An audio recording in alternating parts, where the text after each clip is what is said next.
आज private sector और भारत सरकार की ओर से कई ऐसी स्कीम्स भी हैं जो आपके रिटायरमेंट के बाद एक मुश्त पैसे तो देती हैं, साथ ही साथ कुछ हिस्सों में पेंशन भी देती हैं। बस केवल जरूरत है तो थोड़ा सा मनी मैनेजमेंट सिस्टम को समझने की। बस आपको भी खुद को इसी तरह के बंधन में बांधना है कि इतना पैसा मुझे पीएफ या किसी एफडी में डालना ही है। हाँ, मार्केट रिसर्च कीजिए कि कौन सी स्कीम ऐसी है जिसके जरिए मुझे ज्यादा से ज्यादा रिफंड या पेंशन मिल सके।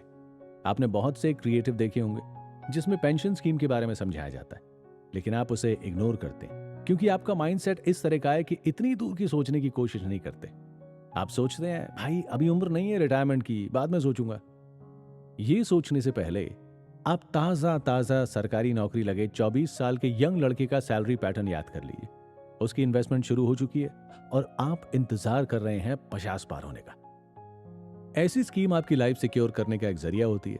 ये आपको स्लो लग सकती है, लेकिन फ्यूचर सिक्योर करने का इससे अच्छा जरिया नहीं हो सकता। उम्र मायने रखती है, तो आज आप करोड़पतियों की लिस्ट उठा लीजिए। 70% करोड़पति 45 की उम्र के बाद चर्चाओं में आए।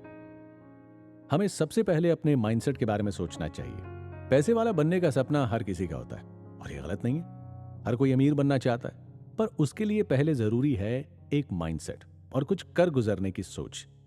अभी आपको सोचना है कि अमीर बनने के लिए आप क्या करने के लिए तैयार हैं, कब तक करने को तैयार हैं, और सबसे जरूरी सवाल कि आज आपकी ऐसी कौन सी खर्चीली आदत है जिसको आप कुछ दिनों के लिए छोड़ सकते हैं, जिससे कि आप आने वाले समय में उसका मजा ले सकें।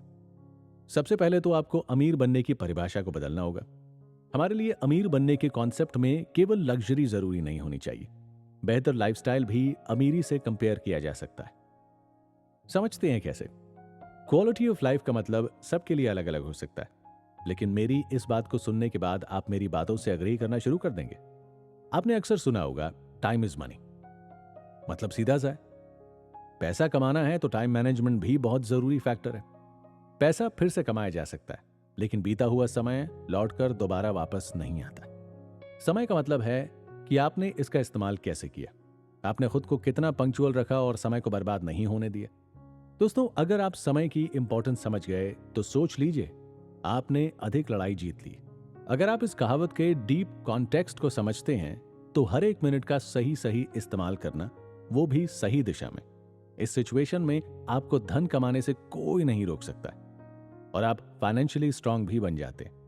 अब जरा इसका उल्टा सोचें तो एक व्यक्ति अपने मौजूदा समय का उपयोग ना करके उससे फालतू के कामों में बर्बाद करता है। अब इस तरह का व्यक्ति कभी सफलता नहीं पा सकता। इसीलिए जब समय ही धन है तो समय का नुकसान करना गरीबी की तरफ खुद को धकेलना है। अमीर होने का मतलब सिर्फ कमाना नहीं, बल्कि समय को खरीदना है। मान लीजिए आपके पास 1 लाख हर महीने के एसेट्स हैं जो आपको मंथली 50 से 60 हजार की इनकम भी दे रहे हैं। तो क्या कल से आप 50 साल की उम्र तक नौकरी के बारे में सोचेंगे? नहीं। अगर आप 40-42 साल की उम्र तक ये गोल हासिल कर लेते हैं तो सोचिए, फ्यूचर में आने वाले 20 साल का समय आप वो सब कर पाएंगे जो आप अपने समय के साथ करना चाहते हैं, यानी घूमना, लग्जरी लाइफस्टाइल, फ्यूचर की सिक्योरिटी, बच्चों का भविष्य और ना जाने क्या क्या। आसान भाषा में कहें तो आपने अपनी एसेट की मदद से आने वाले 15 से 20 साल खरीद लिए। है ना कमाल की बात? अगले एपिसोड में जानेंगे कि कैसे एसेट को बढ़ाया जाए ताकि खर्च हो तब भी आप खुद को इनसिक्योर फील ना करें।